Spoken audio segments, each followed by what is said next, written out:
Magic the Gathering is a fucking business. The decisions that they're making are business decisions. Your emotions don't fucking matter, guys. At the end of the day, they've got to do what's best for the business. Universes Beyond, best for the business. One of the ways that I try to kind of temper my own feelings about it, obviously my perspectives on this are a little bit different from yours because by nature of the fact that I played the game at the very beginning, I feel more of that sacred quality in my blood. And right. I talked about this at the tail end of the Kraken event, for example, kind of in my outro, about how the cards, to bring them out into the open and play with them as game pieces and stuff really elevates them, and how their legacy is this vital part of everything that we experience now in modern gaming. That Richard Garfield's genius percolates and permeates the entire gaming ecosystem. I work every day as a game designer, and I've been a game designer my whole life. And there is a dramatic acceleration of understanding that began when I was 19 because I experienced Magic and just was able to co-opt so much of what makes it great. And I think people tie that quality, they understand it on a kind of deeper emotional level, and those cards are linked to that as well. But the thing is that along with that comes this idea that to take that sacredness and kind of desecrate it in a way in order to plunder it for every last dollar is the reason why a lot of people feel emotionally uncomfortable about it. And some people are very reactionary about it. They're very hostile and vicious about it. So it's very cool to hear your perspective on it. Honestly, I think a lot of people in the audience that are kind of on the fence about it need to hear your perspective because I think it's critically important. At the end of the day, hey, the game being a multi-billion-dollar IP is good for everyone. At the end of the day, that's good for everyone. The lights 100%. Stay on forever. Yes, absolutely. Your game stays alive. The lights stay on for sure. Ultimately, if they did abolish the reserve list, WotC would make so much money. Like you think that by like abolishing the ban list that everybody else is going to prosper? That's not what's going to happen. A lot of people will lose money, and then a lot of people will be out of the game, which will cause the rest of the prices to go down as well. And the only people who are going to be making money in that situation is WotC because they'll be selling sets that have power in them. I can't even imagine, honestly. It would be, I think it would make me probably lose interest in Magic for real. I think that's that would what be I'm saying. Deal breaking to me. It would happen to a lot of the rigid, the people who made the people who supported this game early enough for it to get to this point. It's like when you go into the NFL, right? Like the OGs paved the way for us to get right here. We got to respect what they had and like honor it. You know, it just, no matter how you put it, bro, I think the reserve list, as much as it is like, it's a controversial topic, I just think it's necessary. I think it's deserved. Like the reserve list was the right move and is part of the reason why Magic is where it is today. Like if we didn't have that reserve list, I don't think, from a business standpoint, I don't think people would have invested as much into it, you know? So. Yeah, I completely agree with you in every way. And I actually engaged in a debate with a really brilliant guy named Stephen Menendez. I don't know if his name has ever rolled into your orbit over the years. He was a big thought leader in the vintage space starting in kind of the mid-2000s. He won the Vintage World Championship and was kind of the biggest advocate for the format. And back in 2019, he and I engaged in about a 4-hour debate where we talked about the reserve list. And it was really interesting to hear his perspective as a vintage player, somebody who had owned and played with all of these super powerful, esteemed cards in their prime. And he was pro reserve list reprinting, which was really interesting. I'm not going to go into too much detail about his arguments. It could be found online, but for the most part, though, for the most part, the OGs are like, no, these things are sacred. You made a promise. And at the end of the day, I think Wizards of the Coast, I hope, is making enough money from Universes Beyond. Honestly, know how much money they're making, bro. They are keeping Hasbro alive, single-handedly keeping Hasbro in the green, bro. Like they are. Magic is that is the best investment Hasbro has ever made. Hasbro would have been bought by some other big ass company like long ago. A long time ago. And who knows what that company would have done, right? With the IP. So honestly, to the naysayers, the people have kind of the OG generation, the people that are going, oh, this is not my version of Magic. Spock isn't a Magic card. Spongebob shouldn't be on Counterspell. If the existence of Universes Beyond is the reason why Hasbro doesn't have to go and plunder the reserve list and plunder Magic's legacy, because I have no doubt that Cassius is right. If they were to go and just make, oh, guess what? This set has new power cards in it. People would go berserk. Oh my God, they would sell so much product. It would be insane. Even if they made them incredibly rare, they would sell much product. For years, that product would be selling. I mean, oh my gosh. Yep, like, and that patina, as Steven so eloquently called it, that patina would be lost forever. That special mystique that a Black Lotus has when it's sitting on a table and you know that it has a story, that it was made in the factory in Belgium in 1993. It's been all over the world. Yeah. Who knows who owned it, right? Right. All of that is just evaporated and lost in an instant. Yeah. Universes Beyond is the buttress that's preventing that probably from ever happening. So I would agree. And I think another good data point. Here's the perfect example of what Universes Beyond has done for Magic. Like a physical example. Every Wizards of the Coast event that I've ever been to, besides like a GP or a MagicCon, right? Like curated events that are like with the influencers and like a promo, like marketing event. They have been small, like literally like office gatherings. Like I throw these types of events and probably do them better than WotC has. But since Universes Beyond and all these other celebrities are getting into the game, they're starting to see, oh my gosh, like I can do an activation in LA for Marvel, invite out all of the Magic creators, invite out all the people who have any general interest in Magic and bring them all into one super dope, like curated space. It was amazing, bro. I had never seen any, like nothing even close. It's like they went from like the bottom of the barrel to like jumping out of the barrel as far as like what they put into these events. That shit would never happen without Universes Beyond. Stuff like that wouldn't happen. And now the general public's not the one benefiting from it necessarily, but you are benefiting from it because people with bigger names and more pull and more like attraction, more influence, I guess would be the word. Like Post Malone. Are finding the game and getting it. Like that's part, like Posty got back into Magic during COVID. That was a huge moment for Magic. And what got him super crazy into it? Universes Beyond. The One Ring is like, oh my God, I spent 2 point whatever on a fucking card. Like that shit would have never happened without Universes Beyond. And people love Lord of the Rings and all the universe. It's like, there's just so many things that say Universes Beyond is exactly what Wizards of the Coast needed to do. Like, and I think your point of it protecting the reserve list is actually probably a lot more true than I've ever thought. It does make a lot of sense consistently. I when you mentioned the Ring of Morgoth or whatever, the special one, the serialized one of a kind ring, did you chase after that? Did you try to get it? I mean, I put out a bounty. I think I got up to like 100 or 200K or something like that. Wow. But then like I heard somebody put up like a $500,000 bounty, and I was like, dude, I'm not fucking paying that shit. And it's so funny. People like talk crazy to me and talk shit to me about like, oh, you lowballed on the 101 ring. Dude, nobody could have ever known that card would sell for more than $2 million. I would have never guessed that. Unimaginable. Honestly. Unimaginable. It's never like you won't even get like that's more expensive than an alpha. That's on par with a BGS 10 Alpha Lotus. It's I think objectively the second most valuable Magic card that exists, with only the single BGS 10. Yeah, because there's only one, and that guy doesn't. He'll never sell that. He's gonna die with that card, guaranteed. That's my friend Eric Olofsson. Have you met him? I haven't. He's one of the GGG co-founders. Actually, he was dude. You gotta intro me to all the OGs. Oh, bro. you got it.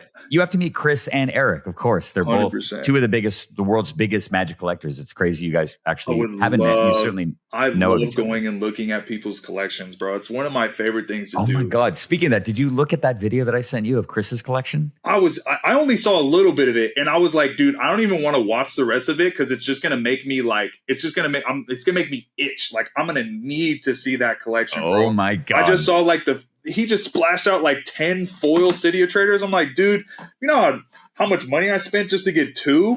That's like rookie numbers compared to the meat of that collection, honestly. Well, I'm sure, but I'm saying like just that one little spread was just like enough to make me go, oh, I got to meet this guy immediately. Like, what do I have to do to fucking have a conversation with this dude? You should probably plan a trip out to New Zealand, because if you went out there, you could see not only Chris's collection in person, but you could also see what Eric has. Do you know that Eric has the Black Lotus painting? Oh, he has the painting too? He has the painting. He bought it from Chris. Oh, wow. Who That's bought like it? a $10 million painting. Hard to say. I know I've heard on high authority that he turned down $7 million for it. Yeah, I think it's a $10 million painting. Outrageous. I do. I think Time Walk's like 2. A fair estimate, probably, yeah. Although 1.5 to 2. Amy Weber is still alive, and Chris Rush has been deceased for a while, so that's a huge difference in art. And Lotus is just Lotus. I mean, it's, and Lotus is Lotus. The fact, that it's painted by a deceased artist just amplifies its already New Zealand value. Well, imagine of all the things to bring me to New Zealand is to go look at somebody's Magic collection. It's so crazy. One of the Mind Stones I bought was from New Zealand. They actually pulled that same shop, pulled 2 of them, which is kind of crazy, because they hit me up they hit me up like last week and were like, "Oh, I'm trying to sell another one. It's all scratched up and blah blah blah." I'm like, I don't want scratch version. I'm only looking for clean ones. Someone still spent $35K on it had scratches and dings like on the stone, and someone still picked it up for $35K. I'm like, I heard of somebody buying one in Indonesia for $60K. Actually, I know for a fact. I know the dude who sold it. I'm gonna hazard a guess about what this is. Is this a Hobbit serialized card that's the Arkenstone of Thrain or something? No, but as a Mind Stone? No, the Mind Stone is one of the Infinity Stones. Oh, from Marvel. Okay. How there's the Soul Stone, of course, Mind Stone. So the Mind Stone that came out in the Marvel set there's supposed to be only like 150 or something like that.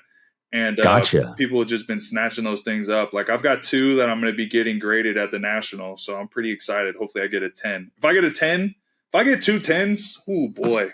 I want to talk about one more thing before we run out of time. I want to talk to you about Cali Commander. I teased this at the beginning of the conversation. I talked about how you have been working hard, devoting a lot of time and advocacy behind a kind of new way to play the format that so many people enjoy. Yes. But in a more competitive way. Cali Commander, tell me about it, please. So where Cali Commander stemmed from is it's not from a dislike of CEDH. I, in fact, love CEDH. I love to play CEDH with my friends and people who I know, because when you get into the politics and all that stuff, it's fun because these are my people, these are my friends, right? But when you get into a tournament scene, into a competitive, like truly competitive scene, those become disaster. Like the worst part of the whole experience for everybody, and it makes everything longer. It just affects like tournament play super like a lot. And I threw 2 tournaments, and that was a huge thing behind it. And like there's cheating involved because people can come to a tournament with 20 people and like influence who gets to the finals. And there's just all these issues with CEDH from a tournament standpoint. So the concept for Cali Commander came from that, right? And then wanting to have more influence over like what cards are being played. The fact that WotC has all the control over what cards are banned and unbanned. I know that they've got all the experts in Commander, for instance, right? Like just in the first vote, they unbanned 9 cards. You know how many cards were banned? Relative. Oh, I think 0, right? 0 cards were banned. Yeah. That's crazy to me that 9 cards got unbanned and 0 cards were banned. That tells me something about like what competitive like CEDH players want. They want fast, powerful, explosive Magic. And in a 1v1 landscape for tournament play, all of those issues are eliminated, and you can get to true competitive play and actually create like tournaments that people want to watch and create like tournaments with actual prize pools that like you don't have to go into a tournament with 30 people to win. Like you can just win it because you're that good at Magic. That's kind of where the idea stemmed from. You know, I love CEDH. to create something for like tournament play, and I just saw an issue with the way that tournaments operate within the 4-player like original CEDH structure. You and I are like blood brothers in this endeavor, honestly. Hearing you talk about it, it just makes my heart beat fast. Because I talked to you about this in our last podcast. I've been playing 1v1 Commander avidly online for almost 14 years. Because kind of a mixture of enjoyment and honestly necessity. I just found that over the last decade or so, as Commander has achieved liftoff as Magic's easily most popular and beloved format, with Cube probably being second, that whenever I tried to go and have a traditional card play experience with physical cards at any card store, anywhere I went in the world, everybody just always wanted to play Commander. And I had to play a 4-person political version of Magic with strangers. Yes. Wherever I went. And it never was fun. It never felt good. It never felt fulfilling. Yeah. I never walked away from that experience feeling like I learned anything. I never felt like I had spent 3 or 4 or 5 or 6 hours doing something that I really enjoyed. It always felt like I kind of just sat around apologizing to everybody for playing the cards that I enjoyed. Strong cards, yeah. For playing strong cards. I'm sure you've had the same experience. It's like, obviously, it's a blessing to be able to afford really nice cards, obviously. But when you go into games with people who don't know you and don't know what to expect, they'll say stuff like, dang, that card costs more than my car. Yeah, what are you supposed to say to that? I'm like, yeah, I don't know. And it's like, okay, I get it. Yeah, they're expensive cards. But like, and I'm playing super nasty shit. And so, like, I win game 1 super easy, and then for the rest of the game, like, everybody's like, just don't let this motherfucker do anything. Dogpile, right? Yeah. And that's not fun either. You play perfectly, and what happens? You just get demolished because 3-on-1, you can still, I guess, win hypothetically. Yeah. But even when you win, it never feels good. Yeah. So I've been playing this format using the community ban list, which is all that's offered on Magic Online. There have been some experiments to make 1v1 formats. We talked about that before. Yeah. But fundamentally, they gut what makes Commander feel like Commander. Yes. You play with a lot less life, and they tend to ban all the fast mana and stuff. So you're just basically playing these like lame singleton legacy decks. And that was also the thing, because obviously I looked into this, like, how has somebody not come up with, like, this? I knew the concept wasn't necessarily original. Like, some things about the concept are original, like the community voting and stuff, but 1v1 Commander has been a thing, right? So found Dual Commander. I looked up the ban list and looked up everything. I'm like, this is not Commander. You banned every good card in Commander. Exactly. It's lame. It's not. For me, I don't like it. And that's, I share your opinion. For people who do like it, cool. Keep playing it. No worries. Yep. Canadian Highlander. It's not Commander. You don't have a Commander. Nope. You don't play with a Commander. It's not Commander. And then the other one is Brawl. And I'm like, Brawl is like standard legal cards only. So like none of all these. The cool shit is missing. Yeah. None of these give you that Commander feel, right? Exactly. And that's what I wanted was 1v1 Commander. It still feels like Commander, but it's just 1v1. And honestly, having people vote on the ban list allows for cards to rotate in and rotate out. For instance, Tinker got unbanned. I'm telling you right now, Tinker is going to be the #1 card to make people win games. I'm going to win so many fucking games by tinkering out Bolas's Citadel and dropping every card in my deck and winning the game. I'm going to do it. It's going to happen often. Then everybody's gonna be like, unbanning Tinker was a huge mistake. It is. We gotta get this card out of here, right? It is a huge mistake. Remember when Tinker got unbanned, guys, and we got to fucking tinker into Bolas's Citadel? Like, that's cool as fuck to me, Dude, you totally get it. In our last conversation, we did some game design together, and you showed your mettle as a game designer. You get this part of it too, Cassius. Yeah. Because as a game designer, one of the most important things you need to do, and we were actually talking about this in a meeting earlier today, working on Reclusion, you need to give the players an opportunity to be filthy degenerates. You do. You need to allow them to discover the degeneracy in the system and exploit it and have revelry with it. And eventually, you got to kind of like bring some sanity into the fold. Right. But let people have their fun. Let them get rewarded for discovering the broken thing. If you don't ever give them the tools, to be broken, how can they ever have that experience? Yeah, exactly. So, and then let's say it gets banned again, right? It and will 5 get years banned. later, It's totally ridiculously broken. It is ridiculous. But let's say 5 years from now, right? When people forget what it was like when Tinker got unbanned in the format, and they're like, "Oh, I think we're ready for it again." And then you bring that shit back again, and you're like, "Boom!" It keeps things fresh. Primetime got unbanned. Like, yeah, how fun will it be to play with that guy? In his you know what I mean? Got Jeweled Lotus back, got Mana Crypt back. Okay, now the fast mana, it's back to like a lot of people were really pissed about those 2 cards getting banned. A ton of Commander, like especially CEDH players, were very upset. Right, rightfully so.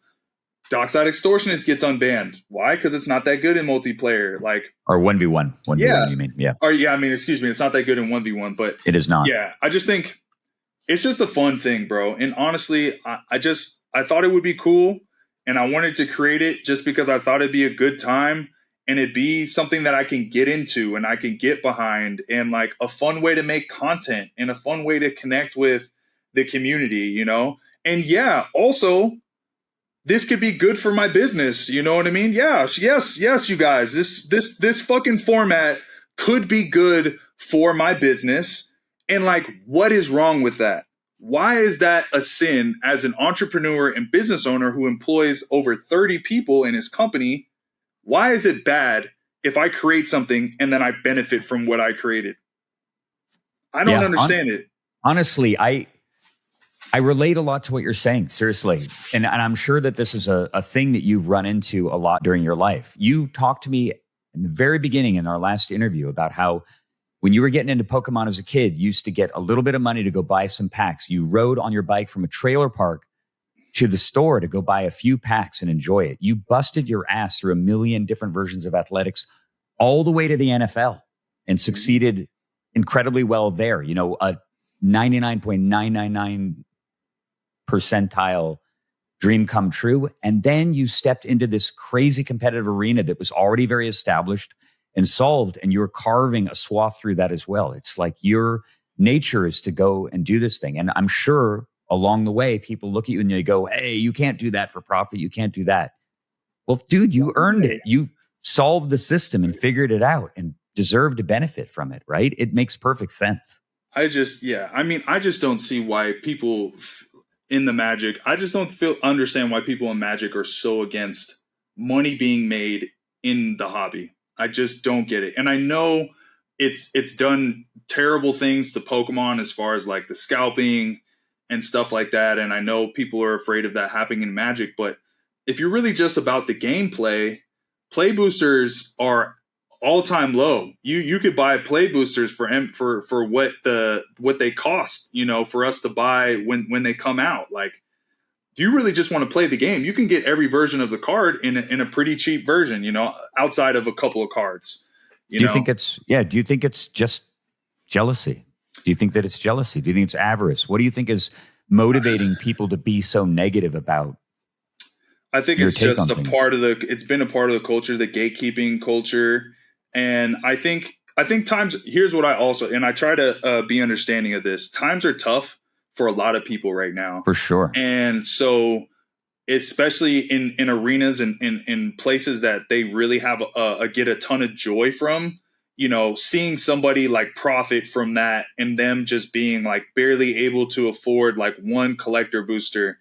I can resonate with that because when I was a kid, I couldn't. If I would have asked my mom for a whole booster box, she would have laughed at me. She would have been like, "Cassius, I'm not spending $200, $300 on one of these boxes. Yeah, I'm not doing it. It's not like you can't. I'm sorry, Cassius. We can't afford that." And that feeling sucked. So I worked my ass off and got to the point where like I could buy whatever fucking card I want for the most part. Can't go buy the 1-on-1 ring. There's some cards that are out of my price range. But, I ultimately think people are struggling. And so they need reasons to hate. I guess I'm easy to hate. I don't know. Fuck. I don't find you easy to hate at Well, all. But, yeah, but like but we also, we're in alignment on a lot of these things as well. It's a very complicated issue, yeah, tons 100%. tons and tons of nuance. And I don't want to diminish, the feelings and experience of people that are, as you said, in this situation that is tough. It can very much appear to be decadent, I think, is one of the things. It's like if you're in a bad position and you see what looks to be like rich guy decadence, it can be extremely distasteful. Yes. To experience 100%. that. But hearing your joy, your underlying joy, you get it. You understand really what makes Magic so fundamentally great and special, not just as a player, but also as an avid collector too. And I love hearing your perspective. It's just incredibly informing. I wanted to touch on one final thing. Actually, we met at. Actually, we didn't meet there, but we got to hang out for the first time in Vegas. We had met through a phone call beforehand, and then a couple days later, we went to this art event. Yes, and yeah. I watched you walk around at the art event, just beyond giddy. Yeah, of course. Just sitting there doing videos and pointing at the stuff. Like, look, there's all the talismans or whatever. And sick stuff. Do you have 5 favorite pieces of Magic art? Time Twister's number 1 overall. Of course, it's got to be. It's got to be. I have the original art for the Storm painting. I really love. I also have the original art for Walking Ballista Transformer art.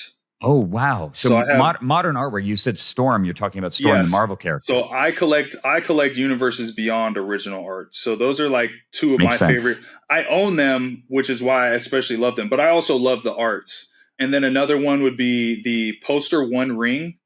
The foil poster One Ring is just probably, it's up there and like one of the coolest cards they've ever printed. Obviously, it's super powerful, but the card just looks so good. I love those poster cards. Those are sick. And then after that, it'd probably have to be the Expedition Misty Rainforest by Ryan Yee. Wow.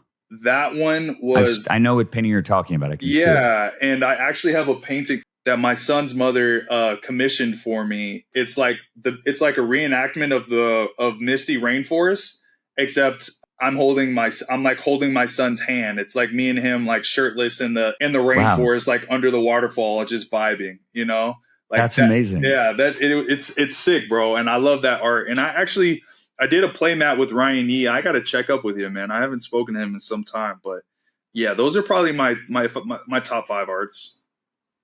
Thank you for that. Yeah, it's such an eclectic set and actually really modern, but it totally makes sense. Yeah. I'm sure that we could do Magic storytelling for many, many more hours. Yeah, there are other things to touch on, but I think this is probably a good jumping off point overall for the conversation. We've touched on a ton of things, including your incredibly extensive background as both an athlete and as an entrepreneur, your love for everything Universes Beyond, which is effusive. Yes, and most definitely. Kind of refreshing to hear. It's the first take I've ever heard. And I've heard everything from my friend Chris Wilson talking about how Universes Beyond drove him out of the game, killed all of his joy in collecting. Yeah. To people like Jimmy who sort of begrudgingly accept it. So hearing your perspective really kind of fills in that whole part of the story. So I'm extremely grateful for all the storytelling. Such a pleasure chatting with you, Cassius. Let's do it again. Yeah, it's just awesome. I think overall, I just feel very blessed to have basically done what I love for a living my whole life, like football. And then now, I get to be a collector for a living, which is just, it's just the ultimate blessing. So I'm super grateful and I get to meet cool guys like you and chop it up. We will definitely revisit this Cali Commander format because as I mentioned to you before, I would love to serve on whatever rules committee you have. It's been my passion project in a way for a dozen or so years. Yes. And so we will come back to that as soon as possible. 100%. Awesome chatting with you, man. I'll see you later. Thank you, brother. Take care. I would love your feedback on this series. If you're enjoying the videos, please give me a thumbs up. If there's games you think I might have missed, let me know and I will get to them. See you for the next one.